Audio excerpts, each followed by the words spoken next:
The first thing wrong with the job happened before I ever saw the station. Not at night, not in fog, not after some ranger slid a sheet across a desk and waited for me to laugh.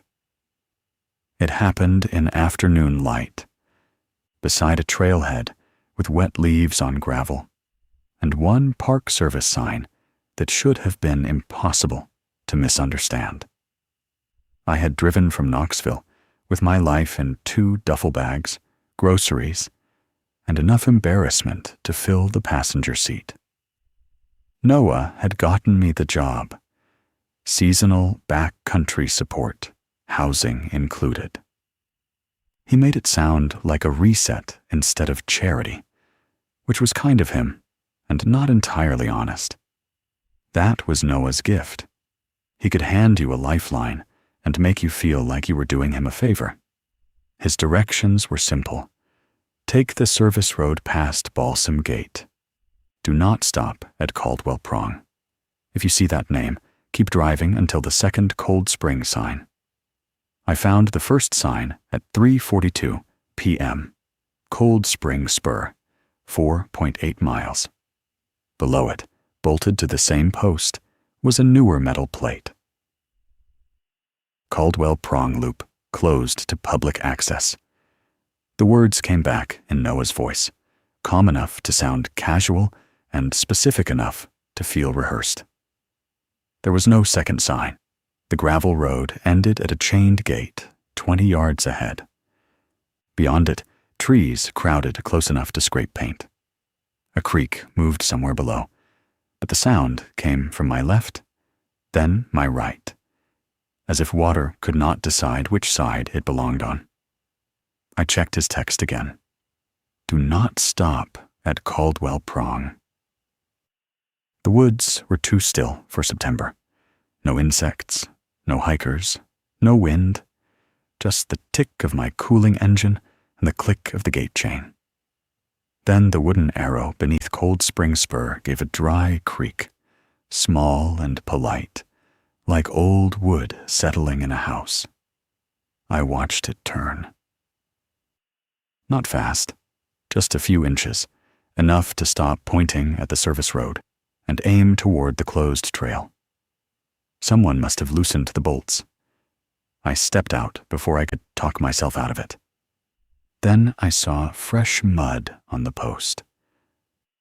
4 fingerprints, all pointing uphill. I should have turned around right there. Instead, I took a picture of the sign and sent it to Noah. Noah replied before I got back in the truck. Don't move it. That was all at first. 3 words, no joke, no question to make me feel stupid for being nervous. I stood beside the sign with my phone in one hand and the smell of wet bark around me. The arrow stayed pointed toward Caldwell Prong. The mud on the post looked darker, like the wood had been holding its breath until someone came close enough to notice.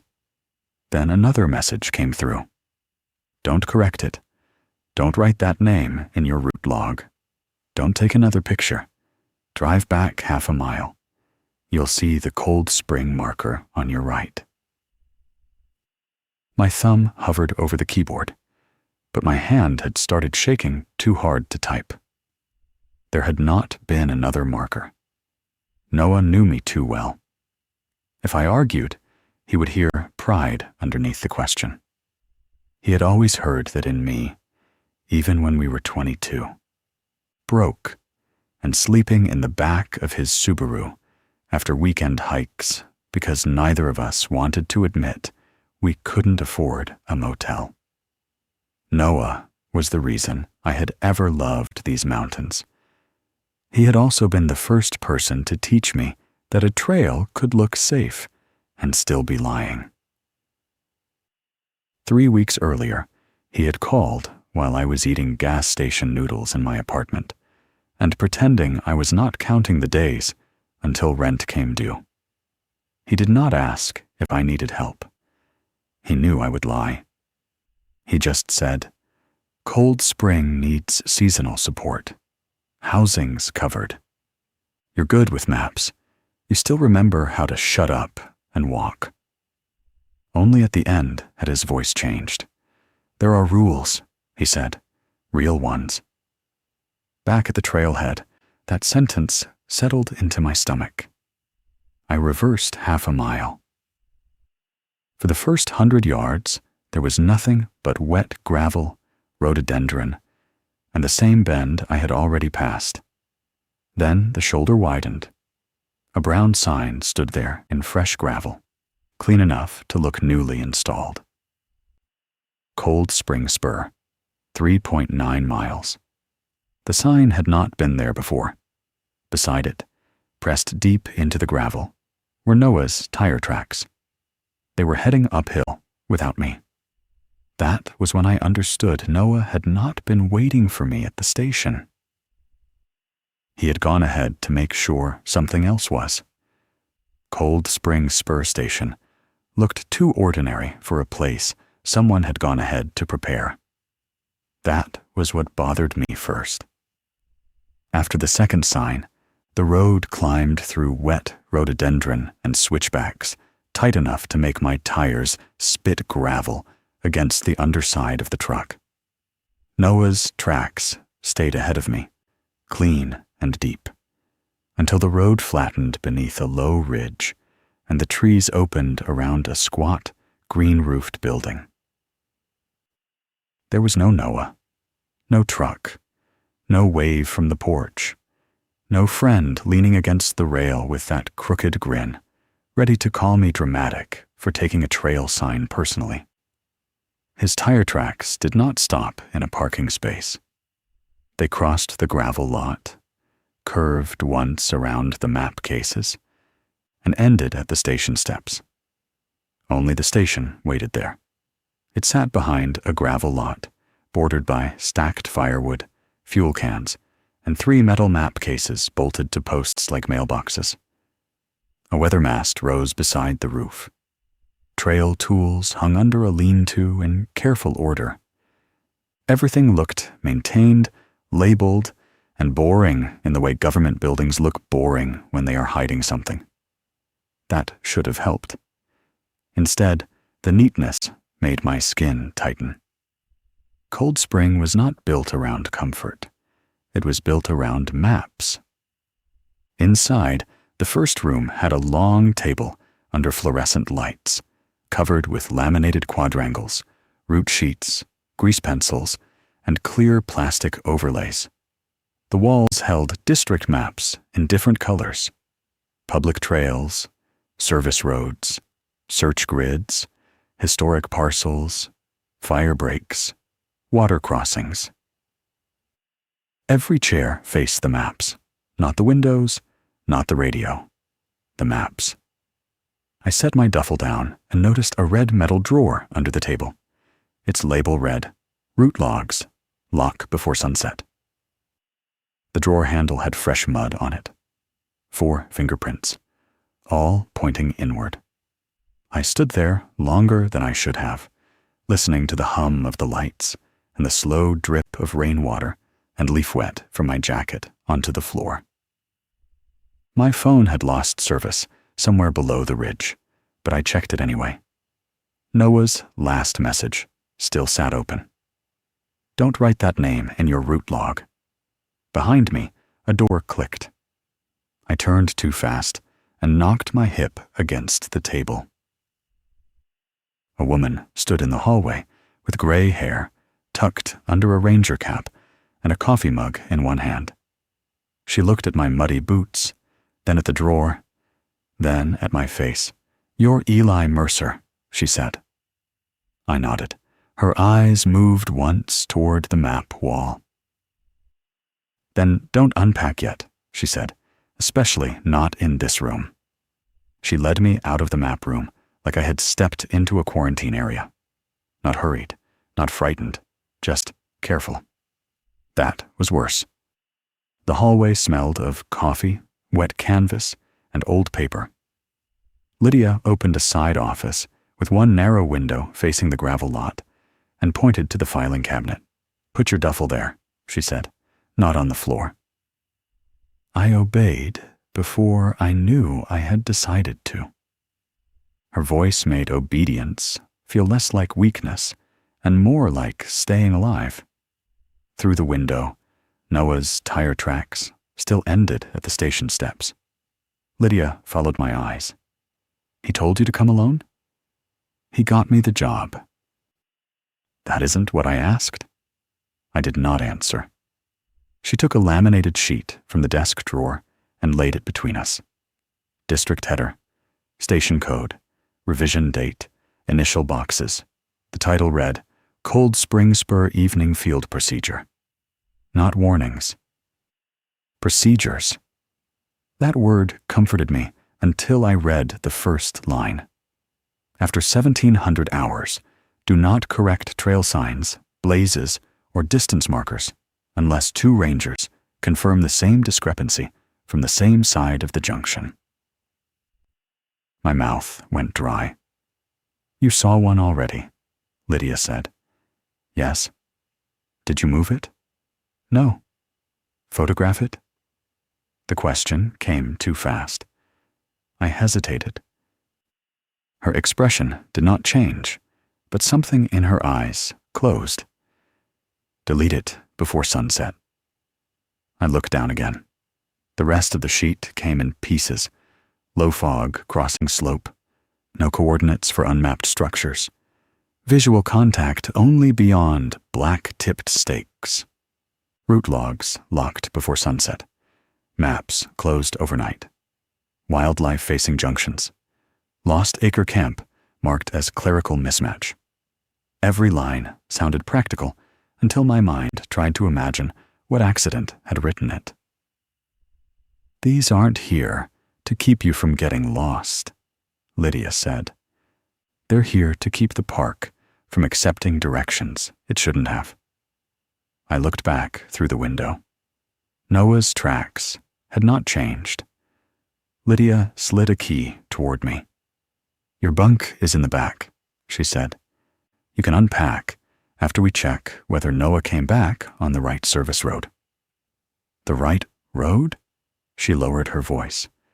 The right road leaves tracks on the way out.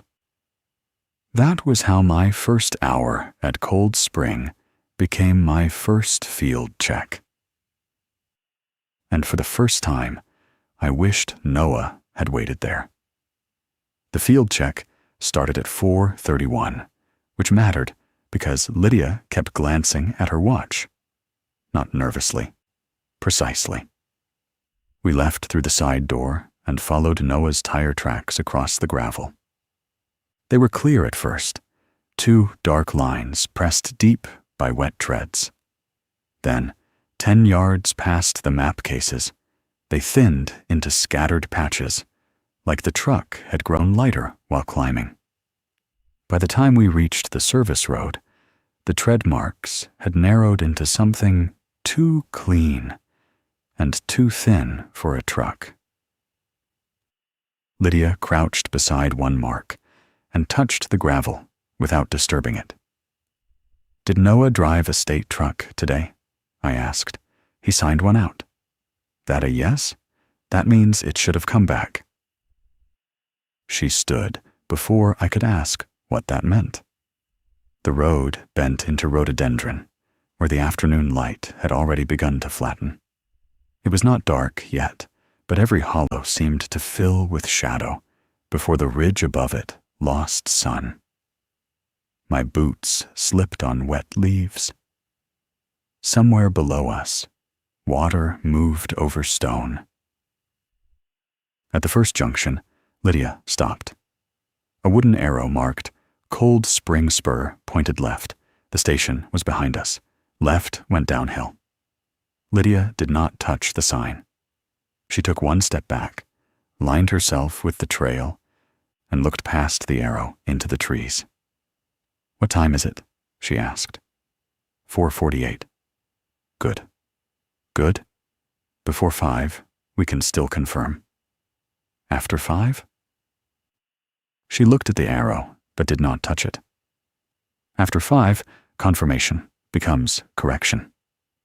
She handed me a grease pencil and one laminated field card. The card showed the junction as a simple split. Station road behind, old maintenance grade right, Cold Spring Spur straight ahead. There was no left trail on the card. On the laminated map, the space left of the junction was only empty contour lines. There was definitely a left trail in front of us. It looked old, worn center, mossy edges, 2 blue blazes on a tulip poplar 50 feet in. I lifted the grease pencil toward the card. Lydia's hand closed around my wrist before the tip touched plastic. Don't draw what the card doesn't admit. Then the arrow creaked and turned 1 more inch left. Behind it, the trees leaned aside, making room for a road I had missed. Lydia did not let me look at the left trail for long. She stepped backward first, then pointed to the ground beside her boot. Here, she said. Same side, same angle. I moved beside her. It felt childish, like being positioned for a photograph, except her eyes never left the sign. The arrow had stopped turning, but the woods behind it had changed in a way I could not explain without sounding drunk. There was more depth now, more space between trunks. A road-shaped darkness where rhododendron had been pressed flat only seconds earlier. Confirm what you see, Lydia said. A left trail. Not a trail. Describe it without accepting it. I swallowed. A visible opening west of the junction.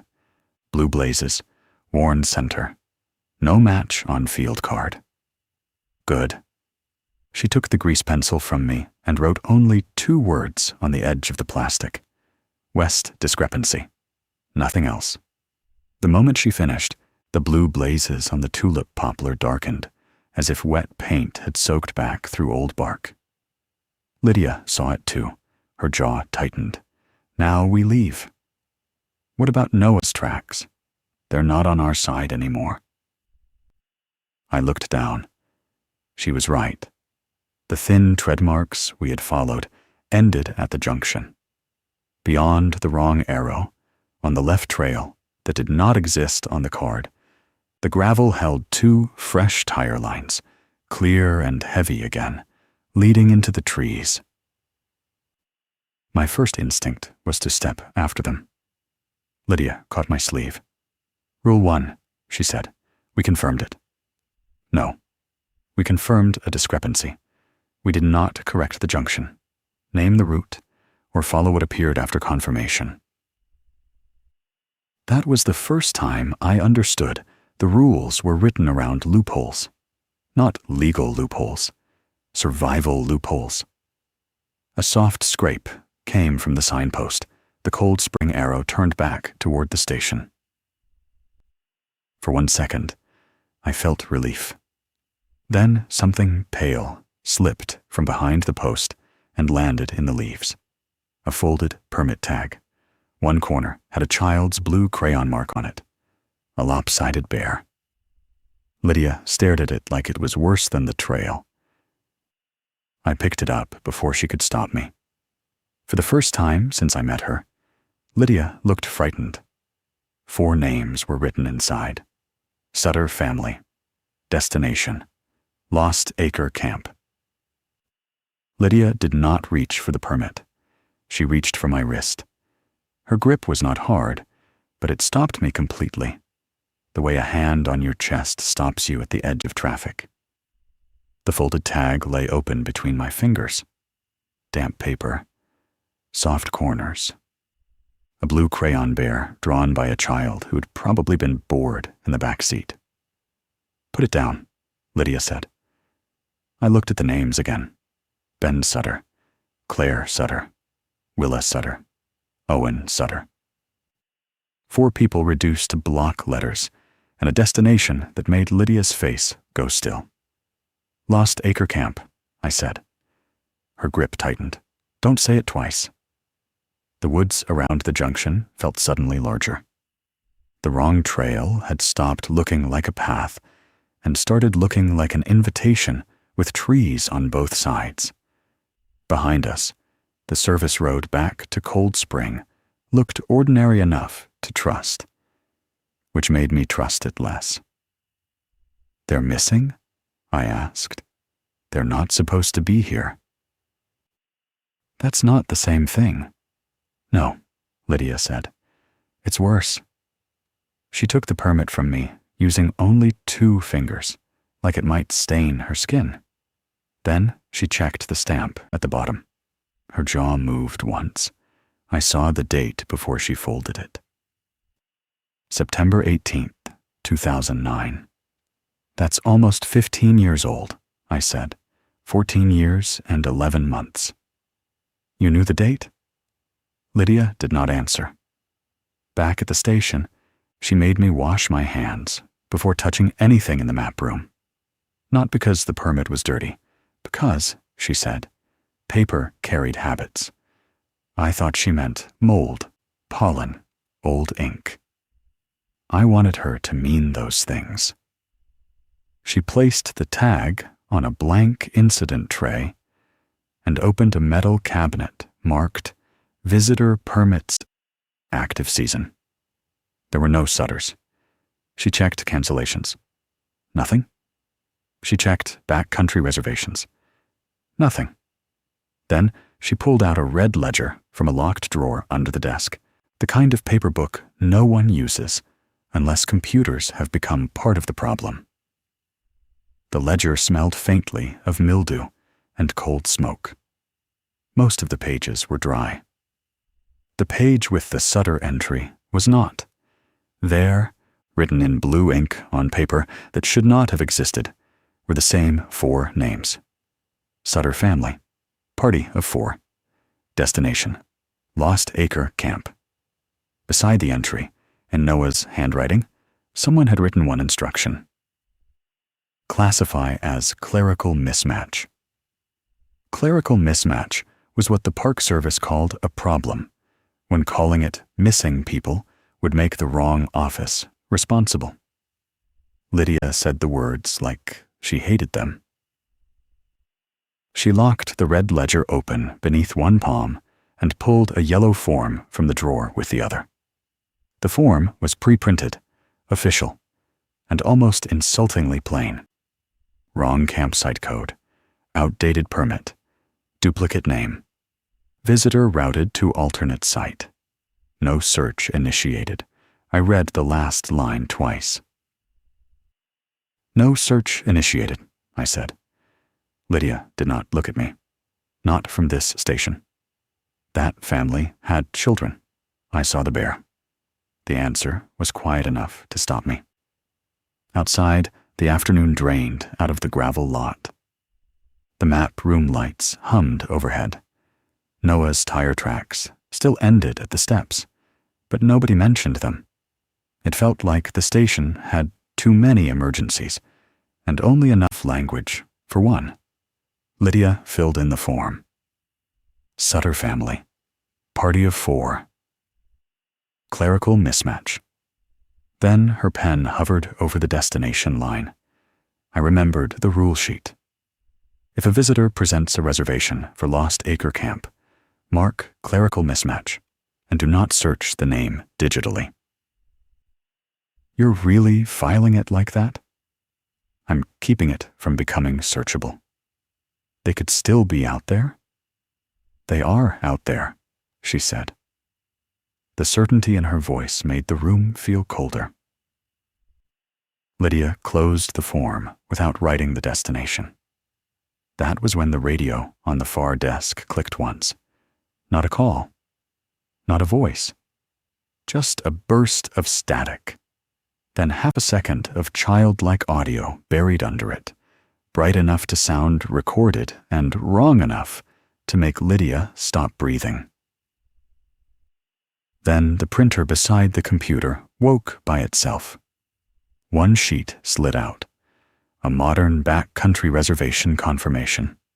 Today's date, Sutter family, Lost Acre Camp. Check-in time, 5 p.m. Lydia looked at the clock. 4:57. For the first time, She did not tell me not to touch it. She only whispered, "Now the office knows where they are." The printer clicked again. A second line appeared at the bottom. Route status, accepted. Then Lydia saw the sender code, and all the color left her face. The request had been opened from Noah's field unit. Outside, somewhere beyond the station steps, a truck door slammed. Only once. Lydia reached for the black-tipped stake key on her belt and said the first thing that sounded truly afraid. He crossed before 5, and the wrong road accepted him too. When gravel shifted outside the map room window, Lydia did not run toward it. That was how I knew she was scared. People imagine fear as panic, but real fear, the kind earned through repetition, makes experienced people move slower. She stood with one hand on the black-tipped stake key and the other on the map table, listening as if a second truck door might slam somewhere it had no right to be. Nothing followed. No engine. No footsteps. No Noah. "We have to go," I said. "We have to know what he opened first. He's out there. He wanted us to think that." I hated how quickly that made sense. I knew she was right. Lydia took the reservation sheet from the printer and held it by one corner. Noah's field unit code sat at the top, clean and official. Unit 6B, temporary access, logged at 4:56 p.m., 1 minute before the route was accepted. She crossed to the red ledger again. Why would Noah do this? Lydia unlocked the drawer beneath the permit cabinet. But this time, she did not pull visitor records. She removed a thin book wrapped in a plastic evidence sleeve. The label had been scraped, part-dially blank. Unresolved field contacts. Inside were names, dates, station codes, and short notes written by different hands. Most entries had no full report attached. Just enough information to remember. Not enough to file. Lydia turned to a page near the back. Mara Vance. My mouth went dry. Noah had mentioned his sister before, but only in pieces. Mara knew plants by their Latin names. She had once laughed at me for calling poison ivy that shiny 3-leaf stuff, then spent 10 minutes teaching me how to spot it in winter. I had never heard him say she was missing. The entry was dated 3 years earlier. Volunteer trail worker. Visual contact reported beyond black-tipped stake line. No crossing authorized. Subject declined extraction. Last confirmed near Caldwell Prong Annex. I read that line 3 times. Missing people did not decline extraction. They ran toward flashlights, radios, and anyone wearing green and gray who knew the way out. Mara had stayed beyond the stake line on purpose. Below it, someone had added, "Relative continues unauthorized search behavior." That relative was Noah, I said. Lydia closed the book halfway. "He didn't get you here because he trusted you with the rules," she said. Outside, gravel shifted again, this time from the trail. "He got you here because he thought you'd help him break them." The sound outside came again, lower this time, from the service trail below the station. Lydia unlocked the equipment cage and took 2 black-tipped survey stakes from the wall. They were heavier than they looked. Painted white, except for the last 6 inches, which had been dipped in flat black paint that swallowed the light. "Carry one," she said. "What are these for?" "To remind us we're not to be brave." We followed the sound downhill. The service trail should have been familiar by then. I had driven past its lower bend less than an hour earlier. but walking it felt different. The air cooled too quickly. Rhododendron pressed tight on both sides. The creek below sounded close, then far, then close again, like someone moving a speaker behind the trees. Lydia stopped before the bend. Ahead, Noah's tire tracks reappeared in the mud. This time they were normal. 2 clean lines, state truck tread, heavy weight, no thinning, no impossible narrowing. They led straight toward a creek crossing that was not supposed to be there. I checked the field card. The nearest water crossing was half a mile south, below the maintenance grade. Here, the map showed dry slope and contour lines, but water cut across the trail in front of us, brown and fast, carrying yellow leaves around stones slick with moss. On the far bank stood Noah's truck. Driver's door open. His pack was still on the passenger seat. One work glove lay in the mud beside the front tire, dark with creek water. My throat tightened before I could stop it. Lydia drove one black-tipped stake into the mud on our side of the creek. The sound was dull, final. Do not cross this line. He crossed. No, Lydia said. He made the station accept that he crossed. I hated her for saying it. I hated that she was probably right. Then I saw something on the far bank beyond the truck. A campsite tag tied to a branch. Blue crayon marked one corner. The lopsided bear. Lydia, I said.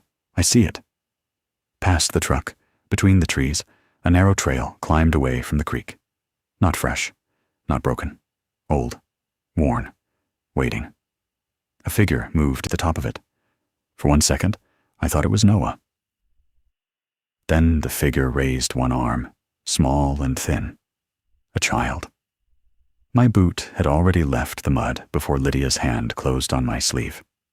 Across the creek, the child pointed uphill. Behind him, nailed to a tree, was a wooden sign. Lost Acre Camp, 0.2 miles. We did not cross the creek, but the route crossed back with us. That was the part I kept thinking about later.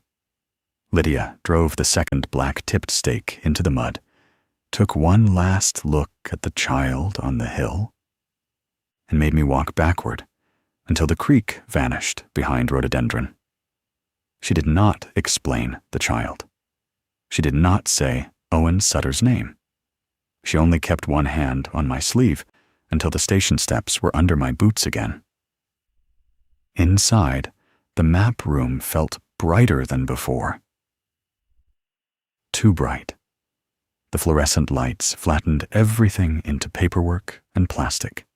Field cards, route overlays, search grids, pens clipped neatly in cups. A room full of official proof that the park still made sense. Lydia went straight to the red drawer. What time?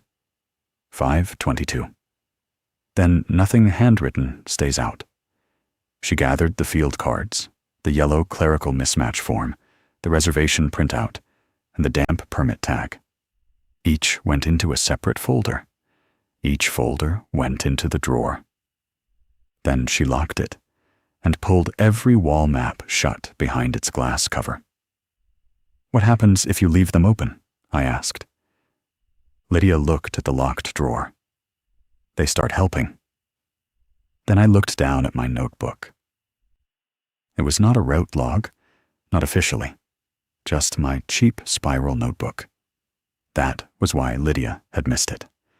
It had slid halfway under a plastic overlay, open to the page where I had written my mileage from Knoxville, Noah's directions, and the first sign at Caldwell Prong. I had not touched it since arriving. Still, beneath my handwriting, a thin pencil line now curved across the page. It started at Cold Spring Spur Station. It crossed the service trail.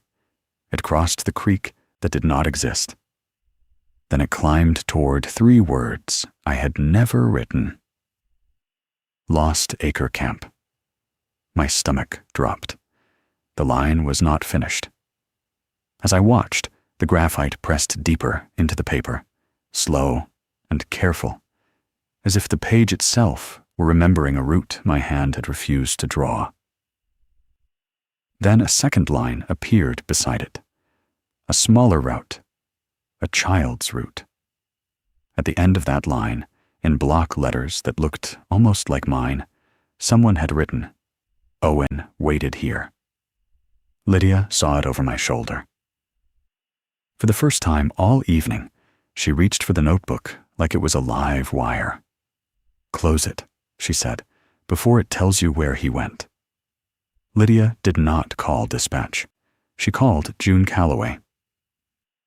That told me more than any explanation could have. Dispatch was for emergencies the park was willing to admit. June, apparently, was for emergencies that had already reached the maps. Lydia kept my notebook closed under both hands, while the station computer woke with a low fan whine. She did not open the browser. She did not type Lost Acre. She launched an offline mapping program from a thumb drive taped beneath the keyboard tray. "Don't touch anything," she said. "I'm starting to understand that's the job." She almost smiled. Then June answered through the desk phone, breathless and irritated. "If this is about the West discrepancy, I already deleted it." Lydia looked at me. "You saw it?" Lydia asked. "I saw 3 versions: current trails, historic parcels, and the public download queue for 8 seconds. The public queue? It didn't finish syncing. I killed the layer before it published." Lydia closed her eyes, and the room seemed to wait with her. Even the fluorescent lights sounded quieter. On the monitor, a gray district map loaded. June talked her through a hidden folder: deleted layers, recovery cache, failed exports. It sounded ordinary until the screen refreshed and a thin, red line appeared from Cold Spring Spur Station to the creek that was not supposed to exist. Beside it was a smaller line, a child's route. At the end blinked a label. "Owen waited here." The words matched my notebook exactly. Same position, same block letters, same little pause in my chest when I saw them. June went quiet. "Lydia," she said, "that label wasn't there when I deleted it. What else changed?" The map zoomed out by itself. Not fast, just a slow adjustment, the way software centers a feature it thinks you asked for. A shaded polygon appeared beyond the creek, tucked between contour lines and historic parcel boundaries. Caldwell Prong Annex. Underneath, in smaller type, Proposed Management Unit, status pending acceptance. I looked at Lydia. Pending by who? The printer behind us clicked once. Lydia did not turn around. June whispered, "Tell me you didn't print anything." A sheet slid onto the tray. It was not a map. It was a visitor alert. Low cross-slope fog, advisory Cold Spring Spur, foot travel suspended, effective immediately. Origin, Caldwell Prong Annex. Outside, the gravel lot began to disappear from the ground up. The first white curls slid under the station door like paperwork being delivered. Lydia looked at them and whispered, "Too late for us." The fog did not roll in from the trees. It rose out of the gravel like the station had started breathing. Thin white curls slid beneath the door first, low enough to miss if you were watching the windows. Then the lot outside vanished by inches. Firewood disappeared at the base. The fuel cans lost their bottoms. Noah's tire tracks blurred into pale streaks and were gone. Lydia shut the printer tray with her knee. Stay on the floorboards. That's inside the rule? Station floor counts, she said, as long as it stays attached to the station. She moved to the side window without stepping into the fog pooling under the door. It stayed ankle-low at first, flat and smooth, moving across the slope instead of downhill. I remembered the laminated sheet. If fog gathers below knee height and moves across slope instead of downhill, suspend all foot travel and remain on gravel, stone, or marked boardwalk until visibility clears. Only then did I understand the part that had sounded like weather advice. The fog was not hiding the trail. It was deciding where the trail was allowed to be. Outside, something flashed near the lower service bend. Once. Then again. A small white beam pointed at the ground. My hand found the door latch before I knew I had moved. Lydia's voice stopped me. Eli. Through the window, the flashlight bobbed below the fog line, no higher than a child's hand. It moved in short, careful arcs, like someone searching for footing they could not trust. Owen, I said. Lydia did not correct me. That was worse. The beam turned toward the station. For 1 second, I saw a small shape behind it, blurred from the knees down. A blue jacket, one raised arm. Then the fog thickened and cut him in half. He's right there. No, Lydia said. He is visible from here. That's not the same thing. No, she said quietly. It never is. The flashlight moved away from gravel toward bare soil. I opened the door 2 inches, and cold air pushed inside with the smell of wet stone and creek mud. The fog curled over the threshold toward my boot. Then it stopped, not like smoke meeting wind, like something waiting for permission. The beam outside blinked 3 times. Lydia whispered, "Close the door before he gives you a rote." I closed the door, but the signal had already done what Lydia feared. The 3 blinks stayed in my head like directions I had not agreed to receive. Short, short, long.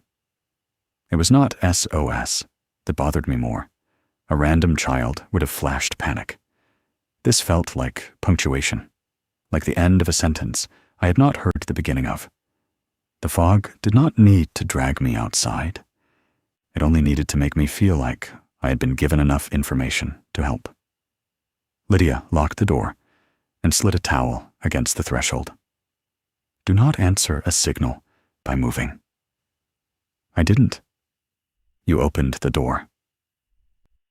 The words landed harder than they should have, because she was right. I had not stepped outside, but I had made the first bargain. I had let the station acknowledge there was something worth opening for.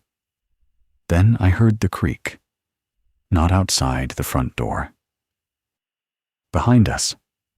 It came from the back wall, beyond the bunk room, a clear rush of water over stone. Cold Spring's nearest creek was below the service trail, downhill from the station. There was no water behind the building, except a dry drainage ditch and a stack of cut firewood. Lydia heard it too. Her face changed in a small way, not surprise exactly, but recognition. Stay where you are. The creak grew louder. Then another creak answered from the front. Same speed, same depth, same stones knocking underwater. I turned slowly toward the map room windows. The fog outside had risen to the bottom of the glass, still low, still smooth. The gravel lot should have been between us and the service bend.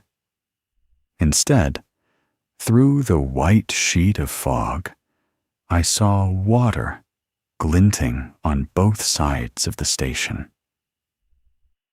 Same creek, in front of us, behind us. Lydia took one step toward the red drawer, then stopped herself. "No maps," she whispered. I understood why a second later.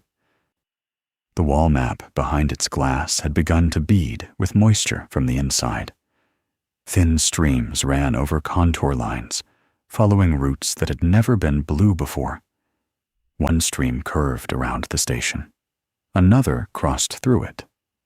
The building gave a soft, wooden pop beneath my boots.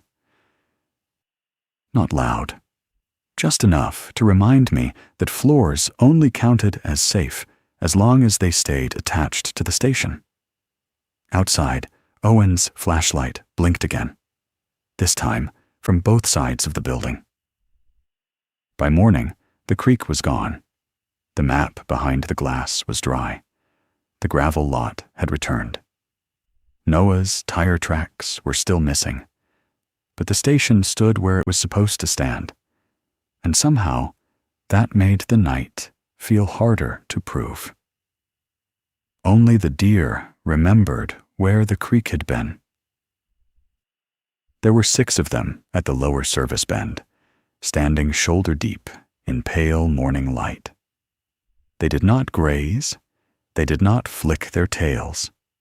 They stood in a loose line across the road, all facing the place where water had cut through the trail. Lydia saw them from the porch and stopped with one hand on the doorframe. "Inside," she said. "It's daylight."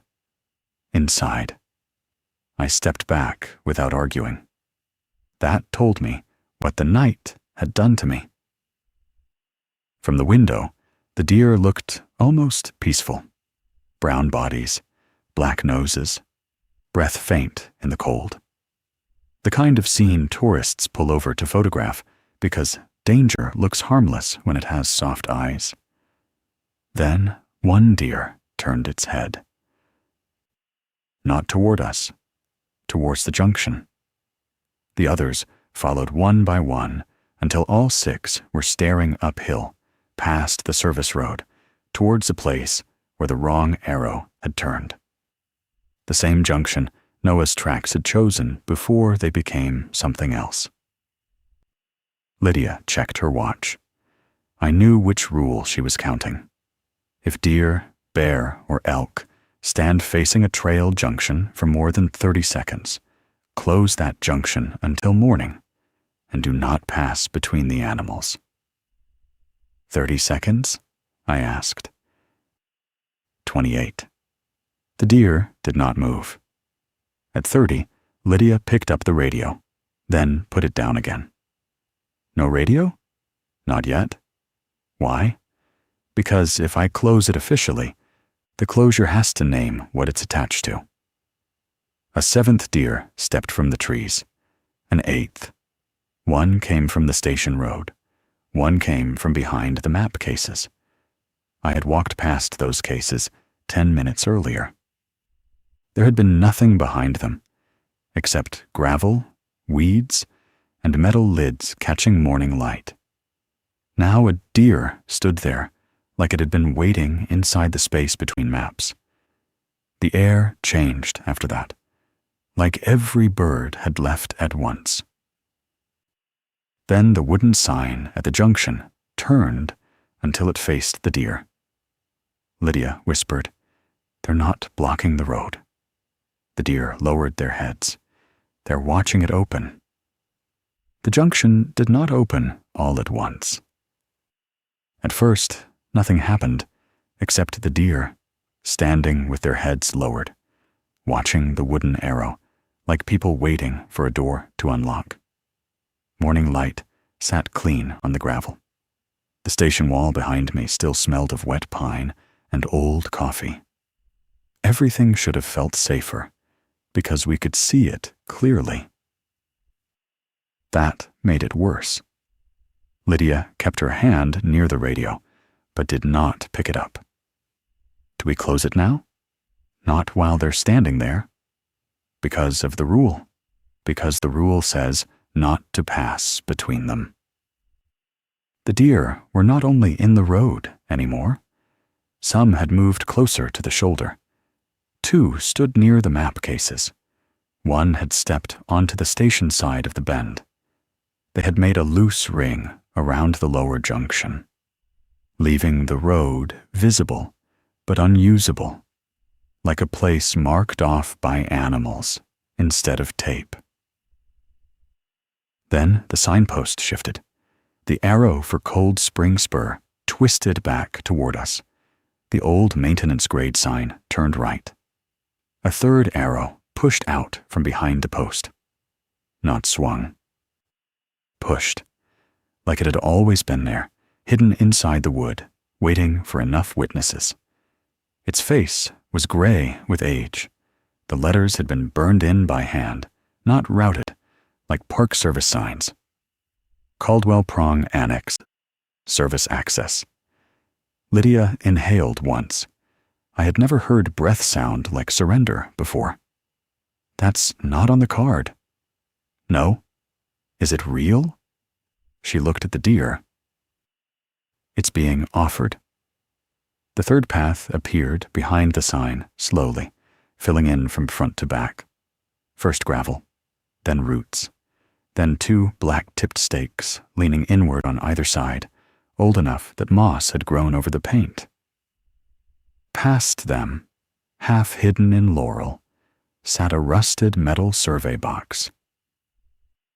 A deer stepped toward it, then stopped and turned its head to us, waiting. Something inside the survey box clicked. The lid lifted half an inch. A folded map edge showed through the gap. Across the top, stamped in faded red ink, were 3 words the modern park had spent years refusing to say. Caldwell Prong Annex. Lydia whispered, Curtis Hale was supposed to have destroyed that box. Who's Curtis Hale? The last surveyor who admitted this road existed. Then the deer moved aside. Not enough to clear the road. Enough to make a lane. That was not permission. That was an invitation. Lydia did not step into the lane the deer had made. That was the first thing that saved us. The second was that she did not let me step into it either. My body wanted to move toward the survey box the way it had wanted to move toward Owen's flashlight, Noah's truck, and every piece of proof this place kept offering like bait. Lydia caught my sleeve. Invitations still count as routes, she said. The deer watched without blinking. The open survey box sat maybe 30 yards away, close enough to feel reachable and far enough to be wrong. The folded map edge trembled under the lifted lid, though no wind moved through the junction. Behind it, the new service access waited in clean morning light, already looking older than the road we had driven in on. Lydia went back to the station and returned with a yellow fiberglass measuring rod. She stayed on gravel, braced one boot against the porch step, and reached toward the box with the hooked end. It took 3 tries. On the 4th, the hook caught the rusted handle and dragged the box 2 inches. The deer raised their heads together. Lydia stopped. Nothing happened. She dragged it again. The box scraped across gravel, leaving a dark, wet line behind it, as if it had been sitting somewhere underground before choosing to appear. When it crossed the old edge of the service road, the third path behind it blurred. Not gone. Disappointed. Lydia did not open the box until it was beside the station steps. Inside were survey flags, a cracked compass, 2 brass boundary caps, and a field notebook wrapped in wax paper. The front cover had one name written in block letters. Curtis Hale. Under it, in smaller writing, do not file, do not index, do not correct. Lydia touched the cover like it belonged to someone dead. Curtis worked boundary recovery in the 90s, she said. He found monuments where monuments couldn't be. Marker 17 showed up in 3 separate hollows the same week, each one with the same chip missing from the north face. Why didn't he report it? He did. She opened the notebook. The first page held a hand-drawn map of Caldwell Prong Annex. But the strangest part was the witness column. Every time the annex appeared, Curtis had written who saw it. 2 surveyors, 1 ranger, 3 hikers, no witnesses. The entries with 1 witness were pale. The entries with 2 or 3 had darker boundary lines, pressed harder into the paper. The page marked no witnesses had almost no line at all, only a broken shape that looked less like a map than a wound trying to close. The last entry had been circled so hard, the pencil tore the page. Boundary failed to hold. Requires witnesses before it accepts itself again. That was the sentence that made the whole park feel guilty. Requires witnesses before it accepts itself again. I read it twice, then looked through the station window at the deer waiting near the junction. For the first time, I understood they were not just warning us. They were part of the count. How many witnesses does it need? Lydia turned another page in Curtis Hale's notebook. His handwriting changed near the middle. Neat surveyor's block letters giving way to rushed notes and darker pencil pressure. Boundary strengthens when observed from both sides. Do not map from inside. Do not confirm from rescue subject. Do not let missing parties describe route home. That last line made my stomach tighten. Why not? Because rescue reports need statements, Lydia said. Statements need locations. Locations need maps.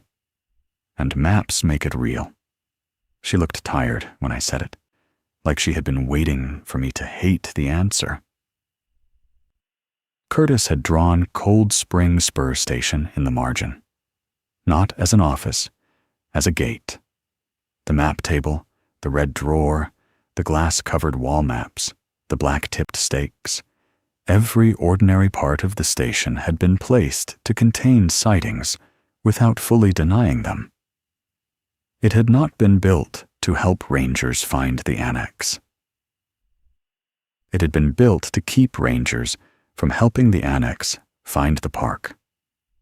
Then I found Lydia's name. It sat in the witness column beside an entry from 9 years earlier. 4 hikers recovered beyond temporary boundary. Route assistance provided. Public trail system expanded 1.7 miles within 48 hours. 2 unlisted junctions appeared on official maintenance layer. Recovery team reassigned. I looked at her. You crossed? I guided them out. People lived? For 3 days, she said. Then the trail they used stayed open. 1 rescue made it bigger. 1 documented rescue. Outside, the deer lifted their heads. All of them. The 3rd path sharpened again, not fully open, but clearer than before. The survey box lid clicked shut by itself. Lydia closed Curtis Hale's notebook. We stopped being witnesses now. Before I could ask how, the station phone rang once. June's voice came through before Lydia touched it. Don't look at the north window, she said. The mistake was that she named it. For half a second, neither of us moved. Then the glass brightened in the corner of my eye, and my body did the stupid, human thing before training could stop it. I looked. Lydia did too. Across a creek that should not have been there, 4 figures stood in morning light. A man, a woman, a teenage girl, and a small boy in a blue jacket holding a flashlight at his side. Behind us, the printer clicked once. Lydia did not turn around to see what we had just confirmed. None of them called for help. That was the first wrong thing. People who have been lost do not stand quietly when they see a ranger station. They wave, they shout, they run toward uniforms, radios, doors, anything that looks like the world they fell out of. The Sutter family did none of that. They stood across the creek in a straight line, as if someone had placed them there for us to notice. The water between us had not existed 10 minutes earlier. It cut through the north side of the station lot, brown and fast, carrying leaves past the map cases and under a road that should have been gravel. Beyond it, the 4 figures waited in clean morning light. Ben Sutter stood with one hand on Claire's shoulder. Claire held Owen close. Willa, the teenage girl, stared directly at me. They looked tired, but not 15 years tired. That was the second wrong thing. The permit in the ledger had been almost 15 years old. Owen should have been grown by now, if he had lived at all. But he still looked 8. Willa still looked 16. Even the lopsided bear clipped to Owen's pack looked like the same crayon mark from the tag. My mind tried to protect itself with ordinary explanations. Old permit, different family, bad records. None explained why Claire's jacket was the same faded red listed on the incident note, or why Ben's beard still matched the permit photo Lydia had refused to leave on the desk. Then Owen raised the flashlight. Short, long. I had spent all night telling myself Owen might be a root, a trick, a thing wearing a child's shape. Then he lifted that flashlight with both hands, and all I saw was a boy waiting for an adult to do the right thing. Lydia pulled the north blind halfway down. Visual contact only. I remembered Rule 4 before she finished. If a missing party is located beyond a black-tipped survey stake, report visual contact only. Do not cross, guide, signal, or establish route assistance without district authorization. There's no stake. Lydia pointed to the far bank. 2 black-tipped stakes leaned from the weeds beside the creek, framing the family like a gate. They're beyond it. They're right there. No, she said, they are available to be witnessed from here. I hated that sentence. Willa lifted one hand and pressed something flat against the empty air between us, as if there were glass on her side of the creek. A folded sheet. A map, maybe. Lydia caught my chin before I leaned closer. Do not read anything they hold up. Across the creek, Willa's expression changed. Recognition. Then she mouthed 3 words I understood anyway. Noah sent you. Before I could breathe, another shape moved behind her. It was not tall enough to be Noah, but it was carrying Noah's pack. The shape stepped into the light, carrying Noah's pack against its chest. It was Willa. For 1 second, that confused me more than if it had been something inhuman. She was too thin for the weight. One shoulder pulled low under the straps, her face pale and steady in the morning glare. Noah's orange trail patch hung from the side pocket, the one he had sewn on crooked after a hike in college. That small, familiar thing hurt worse than the creek. Where is he? I said. Willa looked at my mouth, then shook her head. Lydia gripped my shoulder. No questions. She can answer? That's the problem. Across the water, Willa unzipped the pack and took out Noah's field notebook. My chest tightened when I saw it. He carried that thing everywhere, even on grocery runs, because he said memory got lazy if you trusted it too much. Willa opened to a marked page and held it up. I tried not to read it. But Noah's handwriting was large, black, and aimed at me like he had known exactly where I would stand.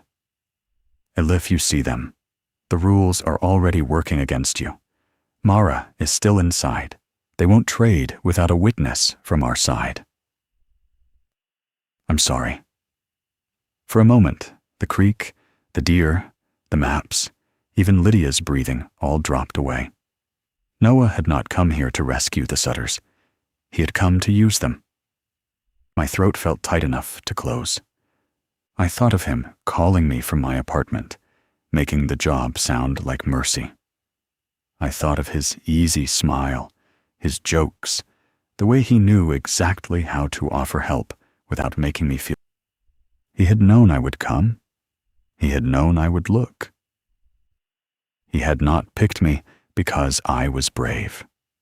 He had picked me because guilt made me predictable. Willa lowered the notebook and pointed behind her.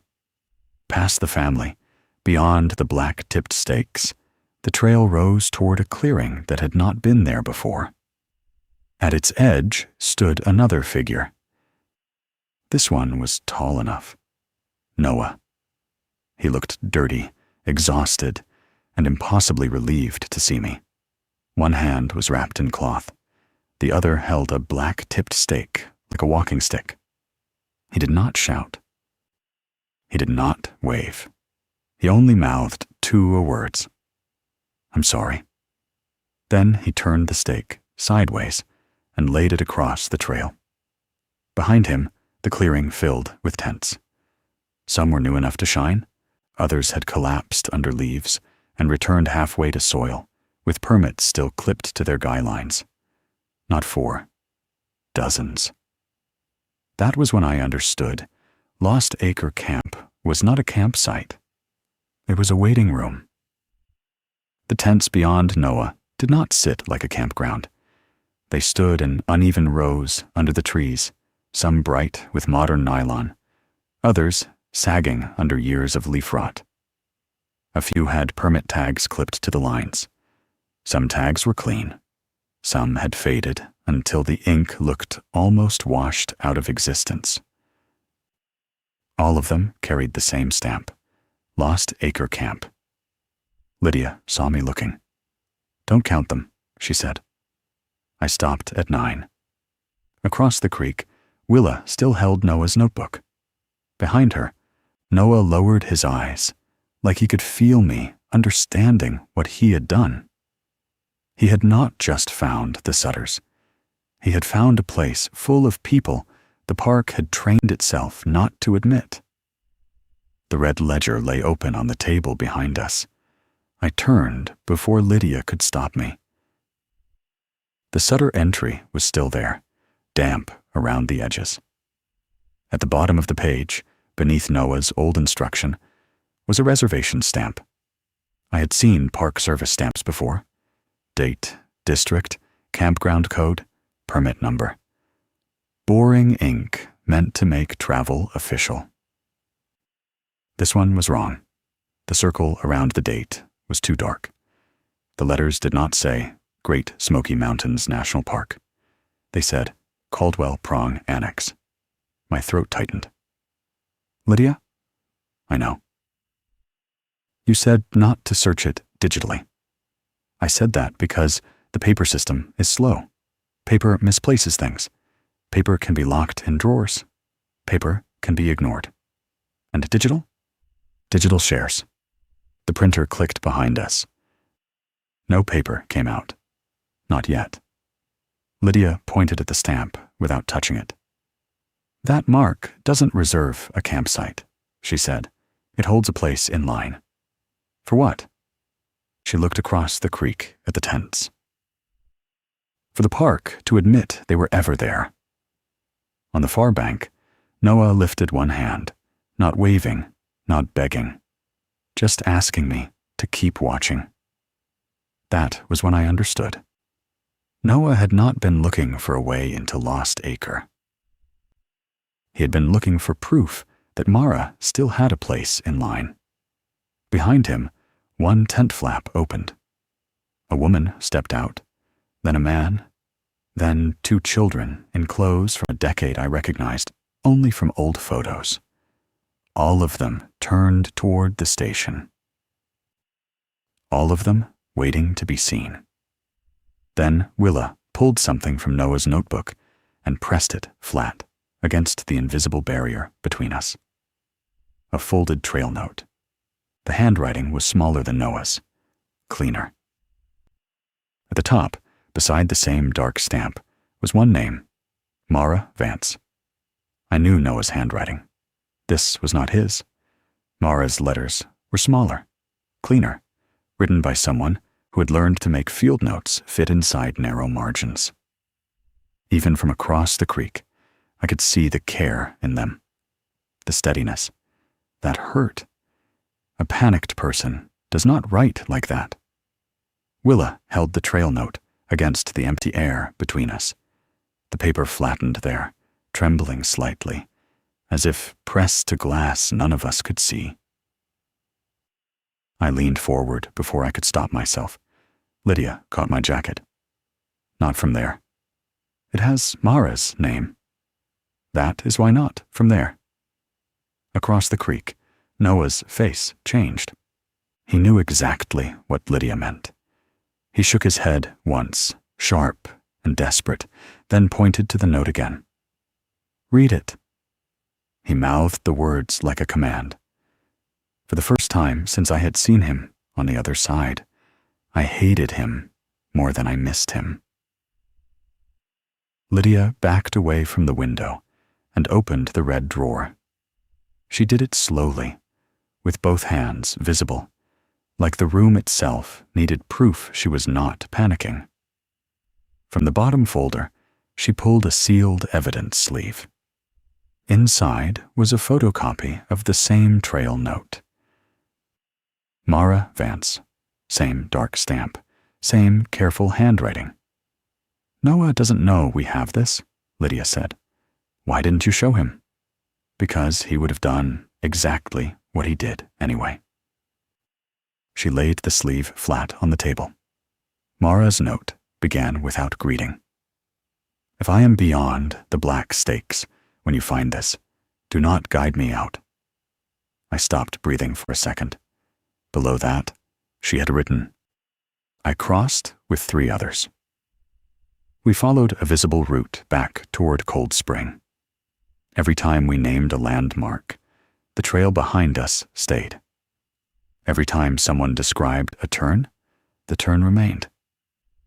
By the second night, we had made half a mile of it permanent. My eyes moved faster. This place does not trap everyone the same way. It waits for people who can be believed. Rangers, surveyors, search teams, witnesses. Then one line had been underlined twice. A rescue can become a road. Across the creek, Noah lowered his head. He knew what she had written. He had known before he sent me. The last paragraph was harder to read. Tell Noah I am alive, but do not prove it for him. Proof is what it wants. Do not photograph me. Do not map me. Do not let him trade strangers for my name. I looked toward the window. Noah was watching me. Behind him, the tents waited. At the bottom of the note, Mara had added one final instruction. If he brings someone loyal enough to look, destroy whatever they saw before sunset. Behind us, the printer clicked. This time, a photograph slid halfway out.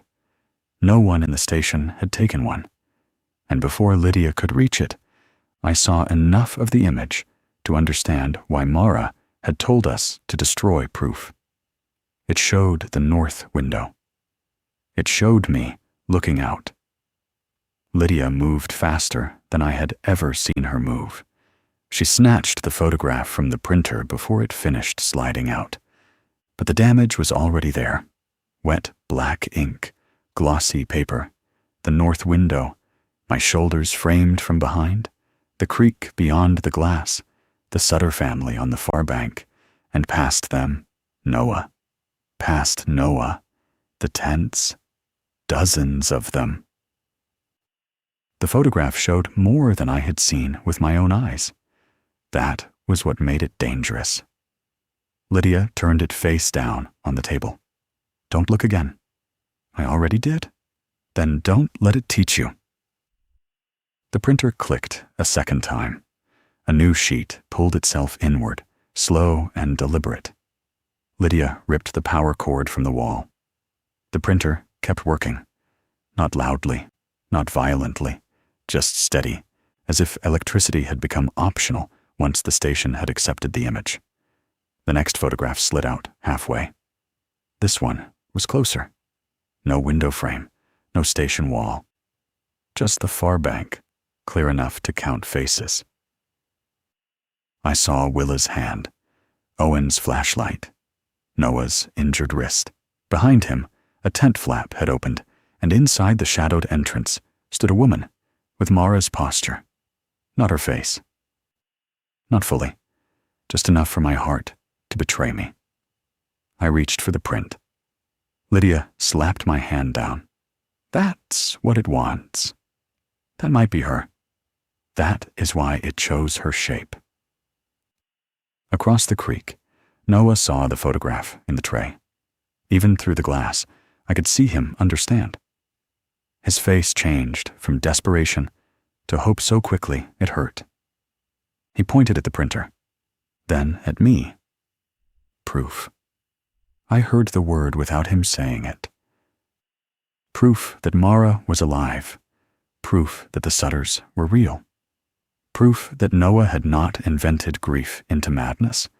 Proof that the park had lied and locked families into clerical silence. Everything I had wanted since my first hour at Cold Spring was sitting in a plastic tray, wet with ink. Lydia opened the red drawer and pulled out a metal burn tin. Eli. My name sounded like a warning. The third photograph began to print. This one had a caption at the bottom. Caldwell Prong Annex visual contact confirmed. Below that, witness, Eli Mercer. The creak outside struck the station wall hard enough to shake dust from the window frame. Noah lifted one hand against the empty air between us, not waving this time, begging. I almost stopped. Then the caption on the third photograph darkened around my name, so I took the first photograph. Noah's smile disappeared slowly, like he had understood the answer before he could accept it. I dropped the photograph into the burn tin. Lydia struck the match. The glossy paper curled, blackening from the edges inward, and for 1 second, the tents in the image seemed to bend away from the flame. Outside, the creek pulled back 6 inches. Not gone. Denied. Across the water, Willa lowered Noah's notebook. Owen's flashlight stopped blinking. The tents did not vanish. They only became harder to see. I fed the second photograph into the fire myself. Then the third. The one with my name burned last. The last photograph became ash at 5:43 p.m. The printer stopped. The people across the creek did not. That was the part nobody tells you about making the right choice. It does not feel clean. It does not feel brave. It does not make the people you refuse to save disappear into mercy. They stayed there. The Sutters stood beyond the black-tipped stakes, harder to see now, blurred at the edges like figures behind dirty glass. Owen kept both hands around his flashlight, but he did not signal again. Willa held Noah's notebook against her chest. Behind them, the tents sank deeper into the trees. Noah did not move for a long time. Then he looked at me once. Not angry, not forgiven, just emptied. He turned away first. That was worse than if he had cursed me. The creek pulled back from the station wall inch by inch, leaving mud, leaves, and one drowned permit tag plastered against the gravel. Lydia stepped outside only after the water retreated beyond the old stake line. She did not cross. She did not speak. She picked up the tag with tongs, dropped it into the burn tin, and watched it curl into black flakes. By sunset, the north side of the lot was gravel again. By morning, the third path was gone. The deer were gone too. Only the survey box remained beside the station steps, shut tight, its rusted lid marked by a single new scratch that looked almost like a tally. June deleted 3 failed map exports before they finished syncing. Lydia locked Curtis Hale's notebook, Mara's photocopy, and the red ledger in a safe I was never shown. Then she wrote one report by hand and tore it up after reading it aloud to herself. No visual contact confirmed. No route assistance established. No photographic evidence retained. The station closed 2 weeks later.